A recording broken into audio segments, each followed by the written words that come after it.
Welcome to another edition, episode 19 of Tuning In, where we present the teachings of Isidore Friedman. The teachings called Organics. I'm Bob Lancer. I'm Greg Nielsen or Dr. G. Okay. Good to And see you, Bob. it's great to see you, Greg. Always. We met, I don't remember our very first meeting. Um, but one thing I wanted to bring up Oh, before we get into the body of our talk today hmm was the person who was really responsible for us coming together. And I'm just going to take a little lozenge here. sure. Hang on just a second. I'm going to mute. Yeah, right. The person who's really responsible, even for this podcast, was our old friend Joe Polanski.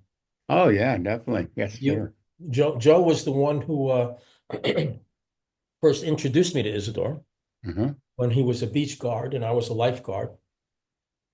And then it was when I notified you of Joe's passing that you and I reconnected. Yeah.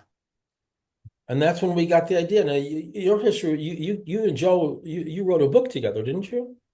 Let's see. I'm going back in my memory bank here. Was it Pyramid Power or?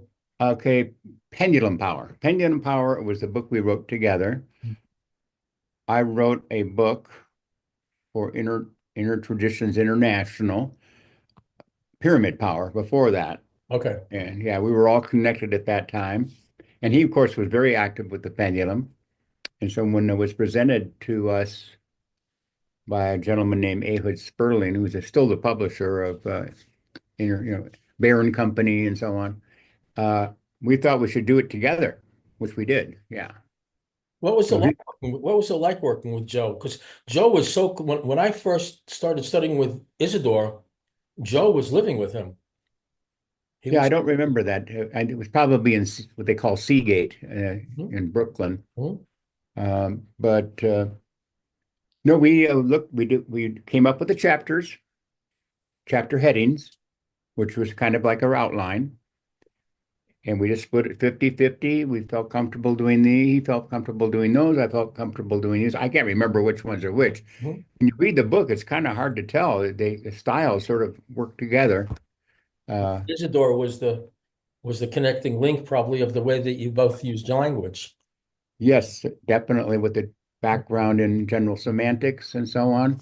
And of course, Isidore was a close associate of Ehud Sperling, the publisher, through Weiser Bookstore in Lower Manhattan, where he worked. And so it was everybody kind of connecting together there. It was kind of nice. Or a little And so, community. pardon? I think Isidore used to call it the Society for the Study of the Natural Order. Yeah. And we did get it a nonprofit status at one point. We went through Oh, the legal channels. Uh, we didn't really pursue it like aggressively in the sense of, raising funds and doing this and that. But at yeah. least we had the status and his original book, Organics, the Law of the Reading Spiral, at that time was copyrighted under that because it was a legal entity. And I just kept it that way because that's how the Copyright Office has it. So, yeah. All right. Well, this is to Joe for bringing us together to do this podcast and bringing me to Isidore Yeah. to do this podcast. So this is part of Joe's legacy. He for many years, Joe was publishing a magazine called Diamond Fire. Yes. Anybody can get their hands on it. I could have had a copy of it here to show the beautiful covers of it, but it's kind of, just an amalgam of esoteric wisdom teachings. Hmm. Felt like, Joe was just a giver. And Yeah. uh, and so he's right here. So I want to start now today Okay. because we're going to be using words to talk about words.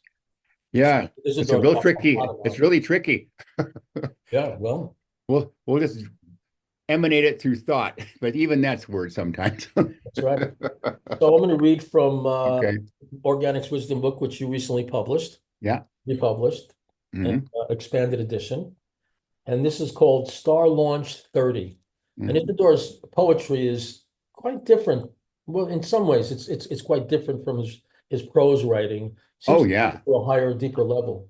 Yeah, he really goes directly to, I guess you could say, words that are connected to frequency in a sense. Energy Yeah. level, Hmm. which is what this show is really all about, is getting into the energy level so we start functioning with energies rather than ideas, emotions, desires, that sort of thing. Hmm. Star Launch 30. The battle of words closes mind's true eye. Their insane gibberish makes reason die. Without reason, the beast awakens emotions' heat, and love and sanity and wisdom retreat. And words have become a mindless hammer to distort and manipulate crowds' bestial yammer and frustrate every decent goal. Words without reference have no body or soul. And this word-bred delusion poisons every relation and steadily decays the entire nation. And the confusion mounts from bad to worse, and violence and hatred every level do curse. And misevaluated words bring untold confusion, as the lies of the words daily create illusion. More chaos and destruction they hourly release, which push further away any chance of peace. And the animal greed just grows and grows. From every side, verbal poison flows, and the hostile forces, all insensate, our gradual destruction suddenly create. Now, there's some optimism for you. Oh yeah. Well, hey, when you're not overly identified with words as the answer, doors open. Yeah. So, that was written what in the 1970s, Hmm. and it seems like it's describing, our world scene today. In my view, and there's no doubt he was way ahead of his time.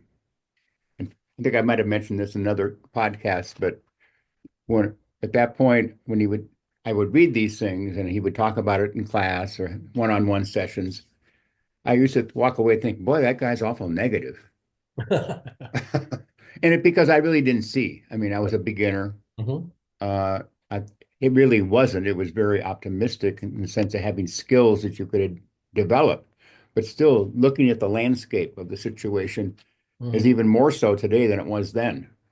Yeah. And Yes. in the 1970s, it was beginning to because there's a lot of reasons, but it's Today we really, have the internet, information yeah, uh, magnified, and multiple channels, multiple radio channels, multiple TV channels, yeah, multiple the newspapers, deliberate magazines. the deliberate manipulation of people with words. Hmm. So Isidore talked about words, I think maybe more than anything else, about how dangerous they were. And Yeah. I'm sure he either got that from Korzybski, or Korzybski sort of reinforced and clarified that perspective. So how would Uh, you sum up? I know it's a big, big question, yeah. but how would you sum up Isidore Friedman's approach to words and what he was trying to convey to us about words? Well, what you brought up is the Alfred Korzybski Science and Sanity. And I agree with you, I'm sure, because in Buddhism and Hinduism, in the esoteric traditions, over-identification with words was something that was known. What But does it mean? What does over-identification with words mean? to me, it Those means words mean. believing the sound that comes out of your mouth, no matter what it is, dog, cow, I hate, I love, I blah, blah, blah, as if it actually means something because you make the sound. But unless you have some sort of I'm sure we're going to talk about this. He uses the word, Korzybski uses the word referent, some specific nonverbal, structural, uh, energetic Uh-huh. energy level Hmm. quality that you can experience directly. Right. You're really just blah, blah, blahing, Right. Right. something to that effect. Yeah. Yeah. So, And I think one of the main confusions happen when a person uses a word, the person hears the word, and mhm. then the person decides what the word means and then automatically assumes that's what the speaker means. Hmm. And Very the good. process, Well put. and the process goes on unconsciously. It I all know kind of merges together. Korzybski will brought up many examples in his Science and Sanity book, which we recommended that people give it a shot. Yep. Get that book, and it's just you need that if you want long-term skill with nonverbal understanding. But in that book, he talks about he uses many different examples. Like someone could point to, that gray over there. It's not really my favorite color. The other person says, I don't see any gray. I mean, he uses examples like that. Or someone will And say, that that's not gray. exactly. That's not gray. And then, That's then blue. we argue about what I'm seeing, what you're seeing, Mhm. and it becomes confusion, conflict, But if I delusion. point to whatever it is that might be this, and then they put their finger on it and point, oh, that's what you mean by gray? Oh, to me, that's blue. Oh, okay, I can accept that. That's blue to you? All right. That's Right, a word. right. The sound, it doesn't, has to have a context and has a nonverbal referent now to look at. We can both point at it, touch it, feel it, smell it, whatever. Then you can have some degree of agreement about what the word might mean to some degree. Otherwise, if you think you assume just because you make a sound, A word noise. a word noise, uh, that it means something, that is a big pitfall. Yeah, Not that this. believe me, I was in the pit. Oh God, Yeah. sure. I was in the pit for years, even working with Isidore. I didn't even realize Oh, exactly. how I agree. identified with words I was Yeah. next to this guy who seemed to have mastered the process. Yeah. Once emotion, and Isidore talks a lot about this, once emotion comes into to associate with the word, that's when all hell breaks loose. If they say someone says very, very emotionally, that's a bad person. And Mm, if you're not conscious, your emotions will automatically start to identify with what you're hearing and react to that person as if you know that person. hmm. And then, Yeah. live in some kind of illusion, right? Mm, So yeah. Isidore talked about an important practice for sane living, for cooperation, for creating what we want in our lives, to separate words from emotion. Hmm. to, Yes. to practice having no emotional reaction to a word. Because once you get emotional and you Hmm. use the words, you just kind of lose your reason, your clarity, your sanity, and that's when chaos happens. And you don't even hear that talked about No. in metaphysical, spiritual, even psychological And of circles. course, I was in the academic world, which was horrendously over-identified with words. And there's just a general assumption that the speaker is actually making sense. Right, right. But when you have the general semantics training and you're in that world, you go, what the? In your mind, you go, what? What? Yeah, No way. I don't, yeah. I'm not buying it. Or if someone says, I'm an atheist, and you say, okay, so that means you're saying you don't believe in God. He says, that's right. Okay, well, what do you mean by God? Yeah. What is the concept of God you don't believe in, right? And Hmm. what can God mean? What can God mean? Yeah. I mean, like Isidore would talk about it as an infinite energy system, Hmm. right? And Vitban would say, well, what power do you not believe or believe you're an atheist? And that's the power he calls God. Hmm. Yeah. Yeah. So people argue um, over things, over opinions, Hmm. rather than let's just find out the facts. And then the ability to distinguish between an idea, a theory, an opinion, and a fact, right? Where Yeah. people are not basing their beliefs on facts. They're basing on some kind of emotional attachment to an idea. Hmm. And politicians, advertisers are very skillful at interweaving emotion and words without actually delivering a factual, like this, you want to buy this car? These are the things you really need to consider and Hmm. bank account, what's motivating you. right? Mhm. No, it's just attaching the idea of the car with an emotion, and then You know, you, the car, I'd be better off if I had that car.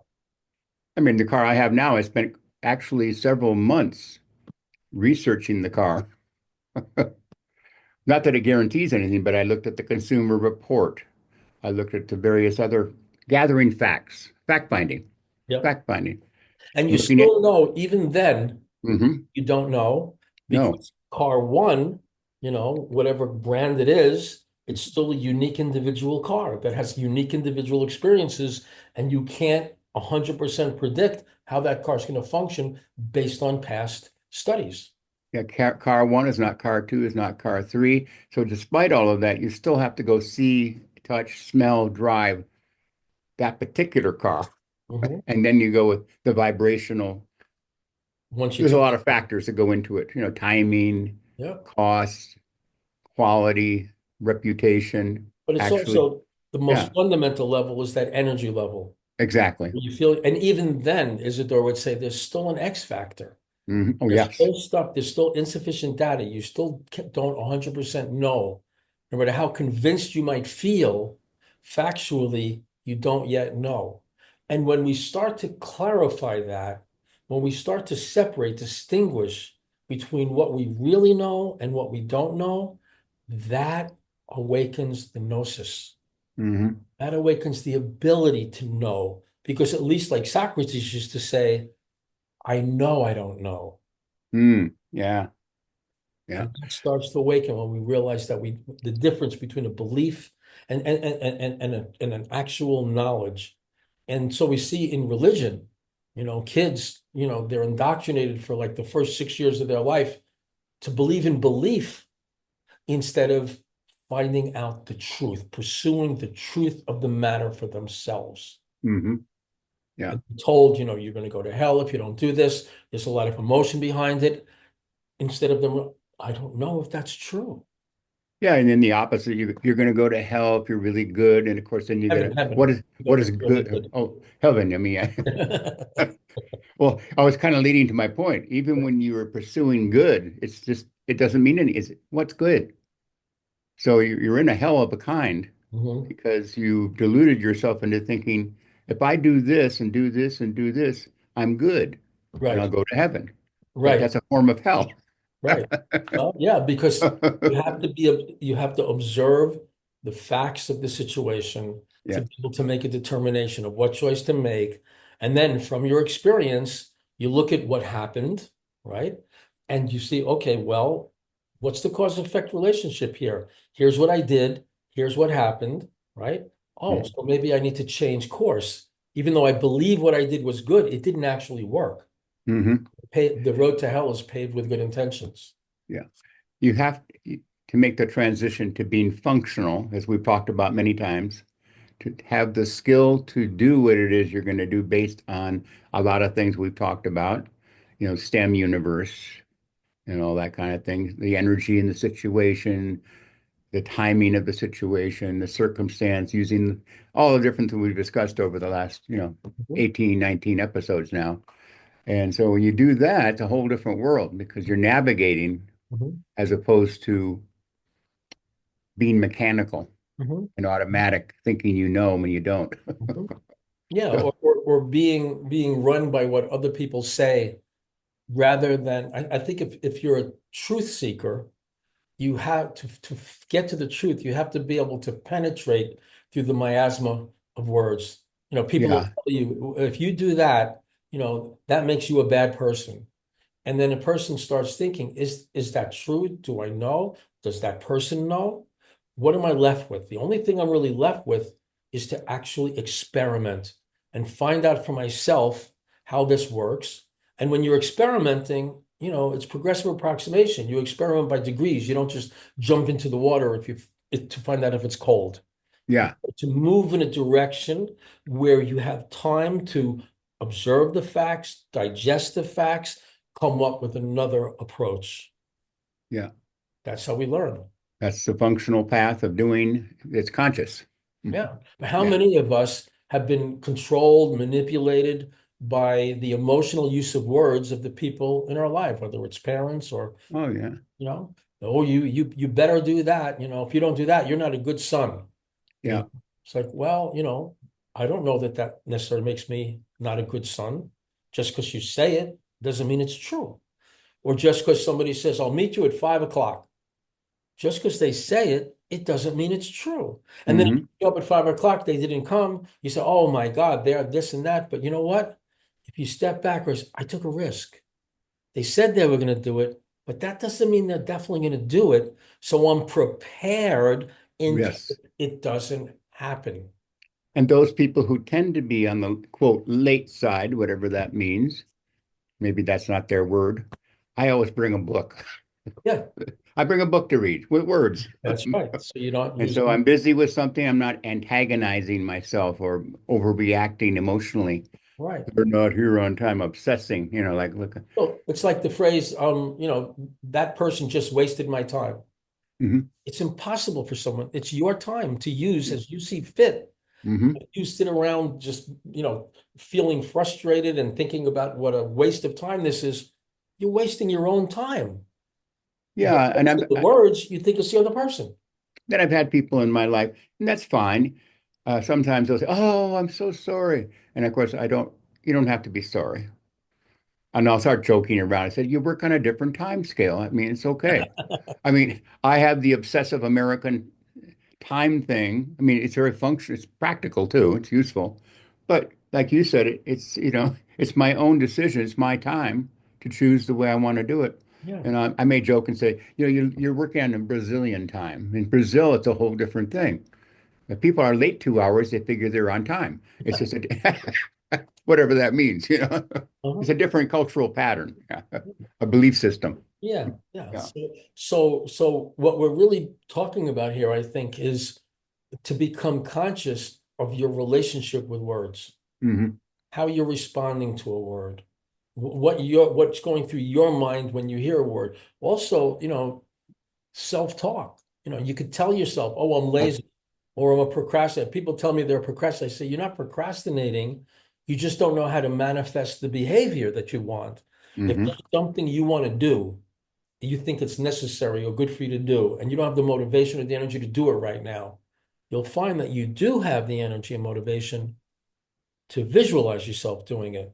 Hmm. And if you visualize yourself doing it enough, you'll automatically find yourself doing it, Yeah, right? and then they'll approach it with the law of progressive approximation or by little tiny steps, That's right.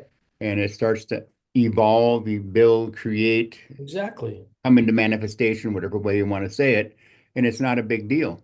I No, mean, it's it's like this. I want to like organize my files. yeah, Okay, what's the first step? Walking into my office. Okay, just walk into the office. You're tired? Let it go. yeah. Moving things in that direction. Take out Hmm. one file, set it down, and then go have lunch.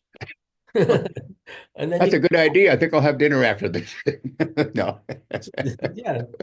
So even the words that we're using, Hmm. assuming that someone clearly understands what we're saying. I remember when I was working in construction early on at Isidore's suggestion, Hmm. people would say, they were in such a hurry, they say, get me that thing over there right now. I need it immediately. So what thing, right? What the thing? They thought I would understand what they need, like if I had experience in that. Yeah, And they would get upset and frustrated. Or they say it's right over there. Now, right over there, there's a lot of stuff. that's the whole universe. To the right? Is it to the left? Is it above? Is it below? And they would freak out. I've And then, had similar experiences. yeah, Yeah, and then I noticed when I became kind of the leader a crew leader, I was yeah, careful to yeah, very slowly and be very exactly what I wanted. And people will go right there and get it. No problem at all. But yeah. it takes patience. You built a map that fit the territory, as Fitban would probably bring up something like that. Yeah. You could follow a map and it actually leads somewhere. Right. And Isidore talks about, like and Wittgenstein too, reification of words, meaning like Oh, you're using words, but you really don't know what you're talking about. They sound logical and they sound good, but you have no idea of what they actually stand for. and speaking of that, one of the things I used to do to become more familiar with the blah, blah, blah that I was doing, I would practice self-observation of what I was saying. And I'd even write down words, right? I had a little pad of paper Hmm. and I just listened to what I just said. And I said, okay, I was talking about this. What is this? What is that? What is it? What am I? In other words, I challenged my own sounds coming out of my mouth and found out quite a few of them I didn't really have a referent at all. So from your experience, would you say Mhm. that the more emotional one is in their use of words, the less effective and constructive and accurate their communication? Yeah, well, going back again to the map idea, their map would be not fit the territory. Hmm. It might be some territory in their own, Hmm. whatever, own experience, possibly, not even that, possibly. That's right. Just the sounding of it, they think it means something, Right. especially if it's just done with it like emotion, authoritarian kind of vibration, and make people intended to have people feel like you know what you're talking about. Hmm. And Hmm. then you kind of go along with it automatically without really Hmm. asking what do you mean by that, and or even asking yourself what do you think they mean or what do you mean. I mean that whole chain of functional skilling right there. Well, in some religions, it's like you're not even allowed to ask questions. Oh, no, no, no, You're you not better allowed to believe. Yeah. get clarification of what Hmm. this means or that means or what you should really be doing with your life. Yeah. So you're just being trained to cement like an emotional charge to a word, and that becomes the truth for you, Yeah. right? Yeah, because yeah, so it's like a religious dogma systems. Yeah. Yeah. Yeah. And science can fall into the same process. Oh yeah. Oh yeah. So in fact, recently, I don't know if you follow the James Webb Telescope thing at all. No, I don't even Well, know. it's a it's the size of a tennis court, and it was sent out about 3 years ago, about 1 million miles from Earth. So what it sees is it's still an abstraction, but the scientists they try to put they were thinking there was a so-called Big Bang theory where the universe was created 4.8 million years ago. Oh no, no that now that we have the James Webb Telescope out there, no, it's double that. Right, Before that, every textbook was like, I made it sound like that's science, that's right. true, that's Isidore had a accurate. saying. He used to say, "Today's truth is tomorrow's lie." Yeah. Right? So yeah, I'm glad you brought up about the science because a lot of people will make that into kind of a dogma or religious system. Right. And, yeah. Right. It's absolute. On the other hand, Wittmann talked about using science, like he wrote the book Science and Sanity, 1933, Mhm. time stamping. As of this point in time, the research tends to show blah, blah, blah, date. Exactly. Now, once But you start using language that way, mhm, now it forces you to sort of balance the energy with the thalamus and the cortex, because you yeah, can't get emotional and be precise at the same time. mhm, yeah. So that was very liberating when I came across that whole area of not necessarily falling hook, line, and sinker for everything science says, but science 1750 is not science 2025. So, Well, yeah, I'm glad you brought. 2025, May, whatever it is, what time Yeah, it is, right? exactly. And also as far as we know, As far as we know, right? exactly. And And so we're still investigating, we're still looking, we're still researching. that's right. Yeah, we're That's right. still developing, we're testing. Yeah. Yeah. Yeah. So if you were gonna guide people in how to use words effectively in a healthy, constructive way, what would you say one of the first steps would be? I guess I'm just going to go to the same thing I generally say with people, although sometimes they don't want to look at it, is take a look at the book, what do you call it, the shortened version of the Science and Sanity book. Yeah, Selections. selections from Science and Sanity, which is what 150 pages or something, I don't know. But it's shorter and it can be tedious if you're not used to it, but it's very liberating if you just stick with it, even a couple pages a day. Or even a That couple would be of paragraphs. paragraphs even. Yeah, exactly. Just a little bit every day over time, you're doing yourself a tremendous favor. I, It's the nervous system. yeah, if something happens, you can actually feel it. Mhm. It's almost like something is being washed out of your system. he sometimes uses the what's it, metaphor, analogy of sand and machinery. That's right. And there's something that your attachment to words starts to evaporate some. And you The get more anchored to mhm, sense of reality on the yeah, energy level, structure, function, order. That yeah. becomes a feeling guide. The And you energy. really start to experience little glimpses of silence on the nonverbal level Okay, or well, mindfulness, whatever. Yeah. so that's a powerful and maybe essential way of getting free from word hypnosis, let's call Hmm. it. Yeah. It's just practicing several times a day, at least, maybe all day to some degree, experiencing the present moment without words in your head, nonverbal, alert state of awareness in the now, Yeah. just to try to get in there. Because as soon as the one thing that cannot be talked about is the present. The You're moment you not in the talk present. about it, it's the Yeah. past. That's right. And when I share that with people, it's a big revelation. Hmm. They Yeah. haven't even recognized that every word, Isidore calls them word noises, every word we speak takes us out of the present moment. Because we're Yes. And looking at, what do I mean by car? If I'm talking about my car, so there's a hmm portion of my attention that's on this image in my mind of my car. And to that degree, my attention is not right here, right now. There's a portion of my attention that's hmm fractured from the present moment where it's all really happening right now. Yeah. I had an example of that yesterday with the way technology works. Sometimes on a certain date, images will pop up on my phone from the past because you can take all these pictures on your phone now, and it has a phone bank of sometimes thousands of pictures, images in the mind made substantive, whatever that's what Bitman would call it. But had one yesterday that really caught me energetically because it was a picture of my son and I. His name is Dane. And it was many, many years ago when I was getting my master's degree. He was kind enough to come to the graduation. And there was a photo, and it just triggered such a memory, a very positive memory.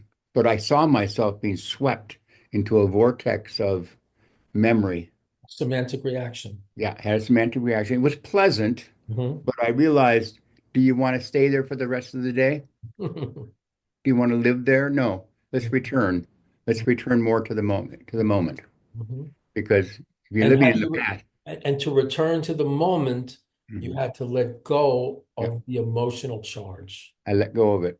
Even Emotional charge. and it's very Emotional seductive influence onto words and because ideas. it was so positive. Right. You can have a pleasant memory, like and have a piece of a pie once in a while, whatever. It was enjoyable, but it's enough is enough. You don't Well, need to it's live nice to there. have a pleasant memory, but if you're lost in it while you're crossing a busy street, you're in trouble. That's it. And Yeah. the present moment is slipping by, and you're not Hmm. even recognizing what does Dane need right now? What do I need right now? What does Yeah. the environment require of me right now? What's Hmm. the best use of this moment right now? How Hmm. do I function here and now? All gone Hmm. as I live in this beautiful Yeah. emotional maze, Yeah. right? And those memories can one can lead to the other, to the other, to the other. You talked about the it's kind of a hypnosis, like you said. It's a Yeah, hypnosis. You yeah. become hypnotized. Yeah, Yeah. well, Isidore used to talk about a practice. And again, for everybody who's listening, I know I practice this religiously. I'm sure you did too. Just Hmm. the actual practice of seeing without association. Hmm. Like to look at like maybe you look at maybe something Dane created for you in first grade, Oh yeah, yeah. looking at it, but to see it as it is right now instead of being stuck back there and reliving what was associating, automatically leaving the present moment. Hmm. The more time we spend unconscious of the present, the Hmm. more our life spins out of control. Yes, I agree with that 100%. It's like driving Yeah. with your eyes closed. Hmm. Right? And that's what the messes people find themselves in. And then, well, it just happened, or it was bad luck. Yeah, and so Other guy's fault. one of the things I practiced over the years, and I continue to practice, is uh, if somebody said, "Well, how'd your day go today?" I'll use that as an example. Do I can start saying things. Well, I went to do this, and I went to do that, and I had lunch, and I took a nap, and I went there, and I picked up something at the store. But you can get I'm living in the past. And you're not even recognizing that the person who asked the question is not really interested. Like they And were you, just being a pleasantry, but we mhm, get caught up in the words and the ideas in our head, and the listener doesn't even exist anymore. Now we're annoying this person. They don't want to do business with us anymore. They have mhm, a bad feeling about us as they walk away. And we missed an opportunity to really link up in a constructive way in the present moment because we're so lost in our ideas that we're so interested. I went to a gathering a couple of weeks ago and and this woman, she was a jeweler, and I made the mistake of asking her how she got started in jewelry. uh-oh. And it like the whole life story, like you said, all these associations started coming in, Mhm, mhm. and her eyes glazed over, and she was so fascinated by her story, and I gradually walked away, and Yeah, she looked like this, and she yeah, didn't even that would, know, like she was lost in a dream in her head yeah. when everything is happening now. Hmm. To the now and feeling the feelings and feeling the energies and working with the energies in the present moment. Yeah, speaking of that, not, I don't hope I didn't cut you off there, but speaking of that, going back to say somebody asked me, how was your day? I stay relatively conscious that I don't go on and on. I might say a few things and then I'll use the law of three to connect with them. So the law And of three is being aware of self, mhm. being aware of other, and being aware of the relationship between in the present moment as we're communicating. And I might say, how are things going for you today so far? Or something to that effect. And that's with Then, the alternation. then listen, Yeah. stop thinking, stop wanting to talk. Just a little bit, just that one little act, Hmm. even for a couple minutes. Sometimes they'll speak, sometimes they won't, sometimes they'll have something to share. But you're right. If they're going to go on and on, I may have to excuse myself and say something like, I probably need to move on right now. I have something else coming up, but thank Right. you for sharing or whatever. Come Yeah. up with some kind of Kindly, diplomacy. trying to be kind. One of the Yeah. things I've noticed, one of the most obvious indicators of someone who's communicating to you unconsciously is that they're not looking at you. They're looking at their ideas. So I went over there and I talked to that guy, and they're back there in that scene giving you all the details, Mhm. and you're over here. Yeah. So, when working with children, one of the principles is if you don't have their eyes, you don't have their ears, Love that. That's a good one. That's right? a very organic education tool right there. Yep. Yeah. Yeah. Hmm. So, recognizing when you're having an emotional reaction to any word at all. Yeah. As soon as you're having that emotional reaction to a word, you're losing touch with the present moment. Hmm. So one of the practices is notice whenever you're having an emotional response to a word that either you say or somebody else says, cool it, Hmm. calm down, consider what's really happening right now. How should I handle this present moment? What is the wise, constructive way to deal with the now? Yeah. Separating the emotionalism from the word gives us a chance to have a clear relationship with the word. Like people talk about hot and cold. So if you Mm. put your hand in warm water, Hmm. you put your hand in cold water, right? The warm water, you say, well, that's warm. But if you put your hand in hot water and then put your hand in the warm water, now the warm water feels cool. And people Hmm. fight about it. No, it's warm. No, it's hot. It's cool. And now we have World War II Or three. Or, or whatever war it was or is. so you wrote down a couple of things about words that you wanted to maybe bring Well, in what I did was I looked at is these notebooks, and since I have them all in one file, kind of, Patreon. you can go on your computer and you can click on a little circle and go words.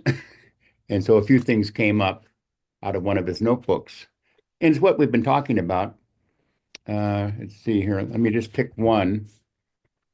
Let's see. Here's something from his notebooks.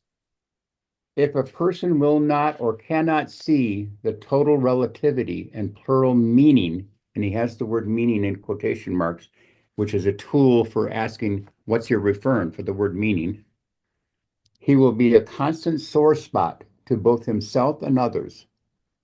A word is a content. Again, content has quotation marks around it in a context. It's a total meaning. Its total meaning derives from its context. That's from one of his notebooks. Okay, so can you translate that? No, I can't. No. Do a little progressive approximation. Start. Okay. First of all, total relativity. Okay, It doesn't have a fixed one meaning. Car one is not car two, is not car three. right. Car Even if it's one, a Subaru, even if it's the same year, even if it's the mhm, same color, even if you bought it for the same dealer, even if you bought it at the same time. mhm. And it's changing all the time, even before and during and after you buy it. That's right. So, so that's it's relative. So you want to get non-identifying with words changes your attitude and your feeling more toward relativity So as opposed. identification with a word means Mhm, this is what it means in all situations. When you correct. get Yeah. its relative significance, you say in this specific context. And I think that you summarized it right there, what he said. You have to look at that specific context functionally, structurally, and energetically. You know, I remember in Science and Sanity in Korzybski's book, he talks about like when you sit in a chair, Oh, yeah. you should always be mindful that even though you've sat in that chair a million times, you don't know if it's going to hold up your weight this time. And it reminds me of a funny thing that luckily it did turn out to be funny with my partner Zoe. Um, we were sitting at the dinner table with her family, and I was standing behind her, and she took the plate. She was going to clear the table or place. So she took the plates and she stood up. So as a good boyfriend, I pulled the chair out, but she decided to put the plates back down and sit down and have a conversation. And of course, she fell on the floor. Oh, my. Yeah. She bounced, boom. She didn't get Yeah. hurt. She even cut No. plates like this. She laughed like crazy, but it just so reminded me of Korzybski's teaching that Yes. we have these automatic expectations that the past equals the present, that the word equals the thing. Hmm. If I say, I like this, or let's say I like chocolate. And so somebody goes out and they buys me a box of chocolate. They say, here, I bought you chocolate. I said, well, I'm not really into chocolate anymore. I've been developing some digestive thing. And Hmm. I said, no, but you love chocolate. Yeah. You Well, there's better an love it. argument. Take it. Here's a gift. Things have changed. Yeah, exactly. The word is static. Hmm. The universe is constantly changing. So Yeah. to say, this phone right now is not the same phone it was when I picked it up just now. Hmm. It's already changing. Yeah. So one of a use for words that you and I have referred to often is just simply tell yourself, this is a dynamic energy system. Hmm. Every solid object that you look at, this is a dynamic energy system. Hmm. It's not a solid object. It only appears solid to your senses, but it's actually an energy system. And And science does back that up. it does, at this point, it At does. this point, it does. Yeah. Who knows what it's going to turn into in the future, That's right. right? But people have been, put to the stake, thrown into the fire for saying something is not what it used to be, Hmm. not the way we used to believe it was. Yeah.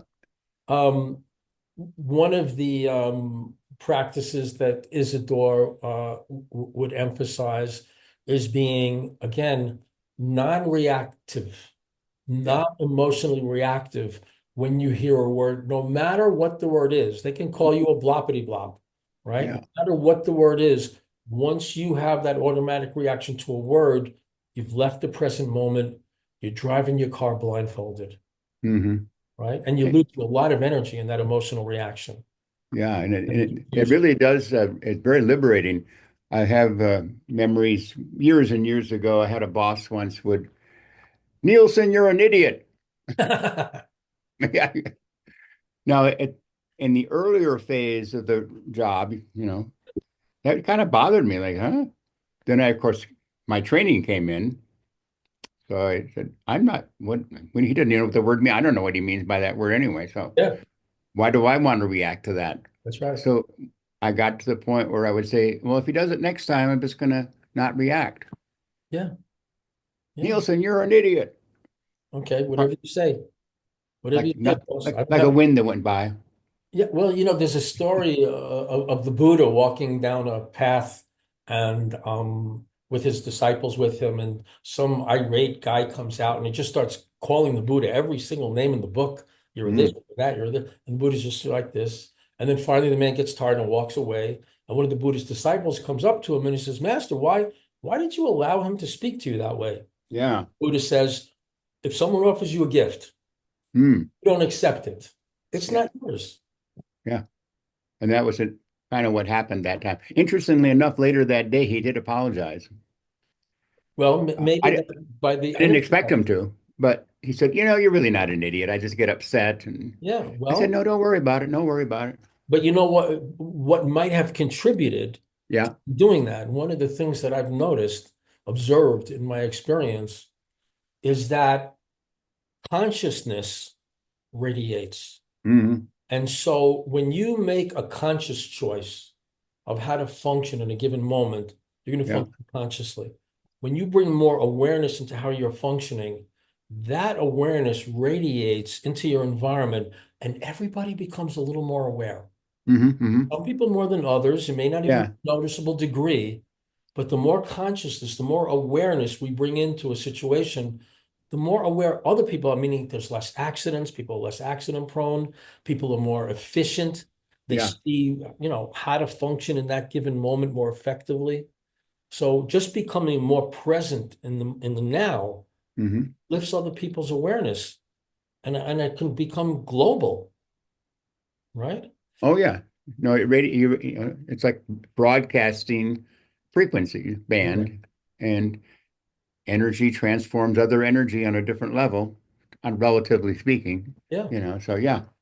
And Mhm. so when it comes to words, before even responding, right, you want to validate, is this what you mean? You know, Yeah. do you Yeah. mean, when you call me an idiot, do you mean that let me see if I'm gonna react to it, I must be giving some meaning to it, must mean something, Hmm. because Hmm. otherwise it's just a word noise. Yeah. So okay, what do I mean if I'm feeling offended by that? And say, so is this what you're actually saying to me? Yeah. And if it's presented in a clear way, the other person is more likely to be clear. Another point that I remember from Korzybski, Yeah.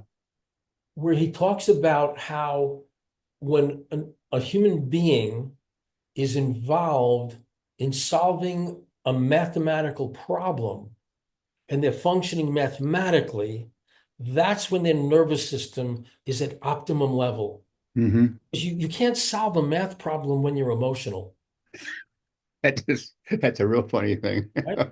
Yeah. You can't have that clarity No. when there's emotion involved. And so when you just start to become clearer, it helps the people around you to be Hmm. clearer. But I have found many times that people would become so angry with me, really almost to the point of violence, when I would start questioning what they mean. Oh my God, yes. What do You're you very brave, Bob. mean? You're Yeah, very brave. well, brave, foolhardy, Well, no, depends and on it's the angle. and you have to measure the moment. So Yeah, sometimes it's very important to ask, and other times it's best to go, it's very okay, dangerous. that sounds, I see what you mean, and then Right. lie, To let it basically. cool. To Yeah, let let it cool down. That's Yeah. right. Hmm. Um, Also, when we're talking about the energy level, getting in functioning energetically, when we have an emotional reaction to a word, to anything really, but when we're having emotional reactions to the words we hear, other people saying, like they'll say, "Oh, this politician, he's the devil, and we're all going to hell, and you guys should be very, very much afraid," right? Well, if you do get into that emotional state, you're burning a ton of energy. Yeah.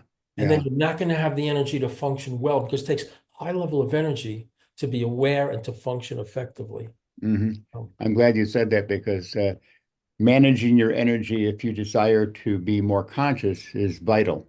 Because as you mentioned here, you can get caught up in so many different reactions and situations and identifications and images, you blow all your energy, you don't really have a lot of time or energy combination to really grow internally and to bring that awareness to, various levels of the function.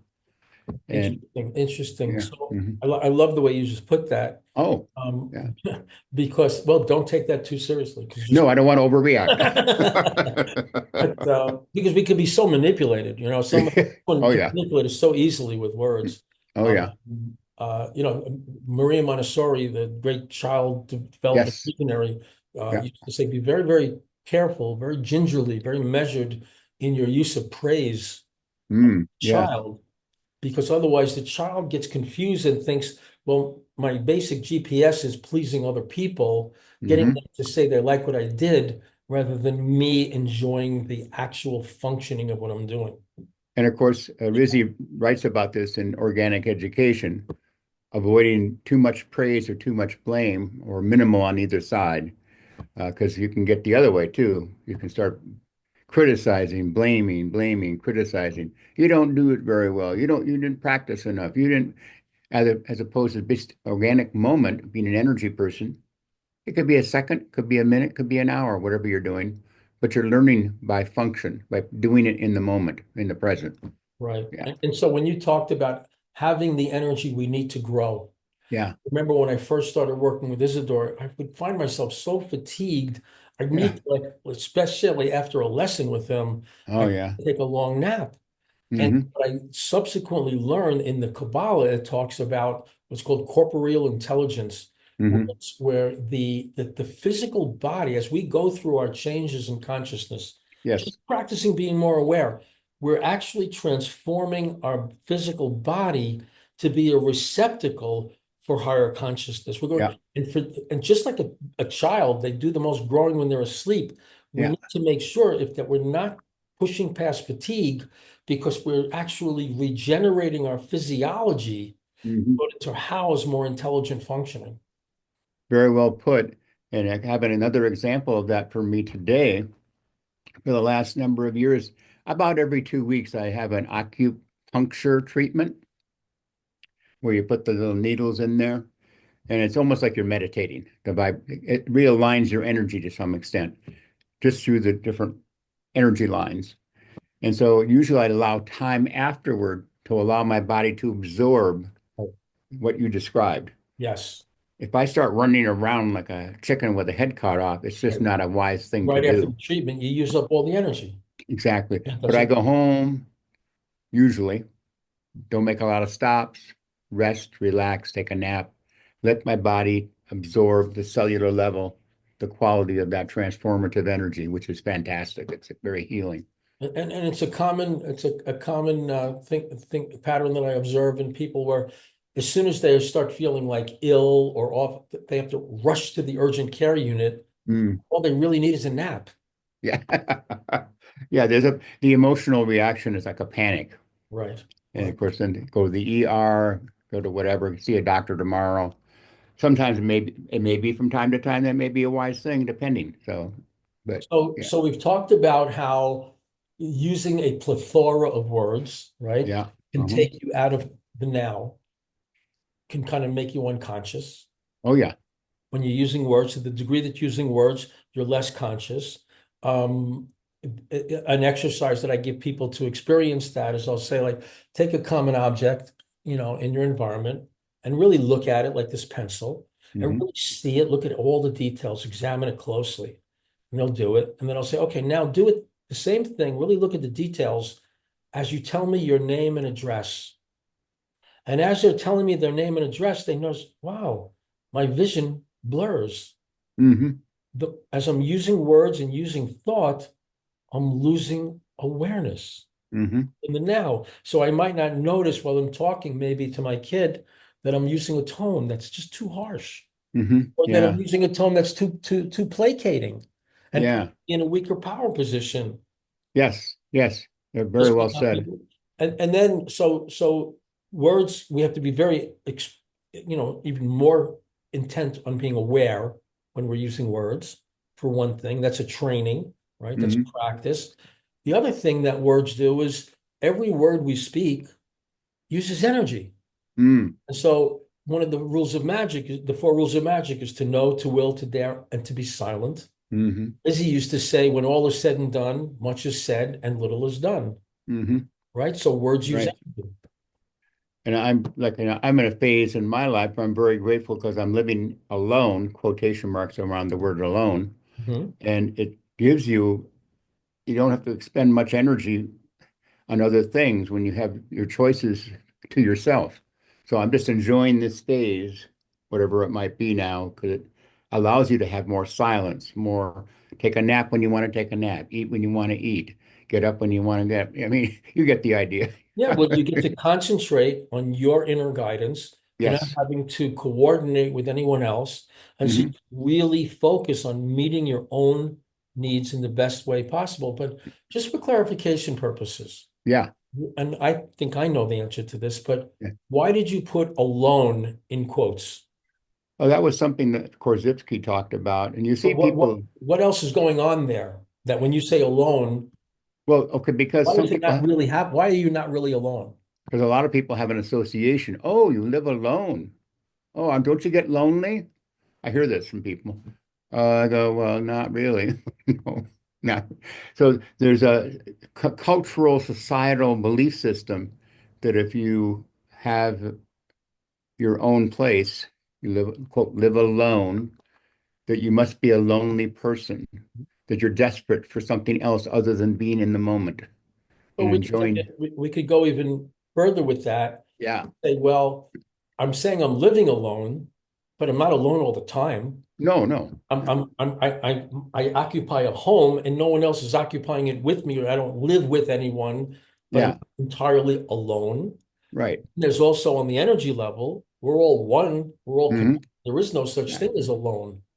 There And is you, no isolation. There's no separation on the energy level, we're all connected all the time, even though it's not in the physical space that you may be in right now. but energetically. Yeah, you're energetically So that's why we connected. say alone in quotes, because there's no actual referring in reality for alone. Now you'd have to get very, very specific. You Yeah.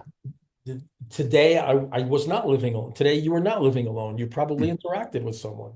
Yeah.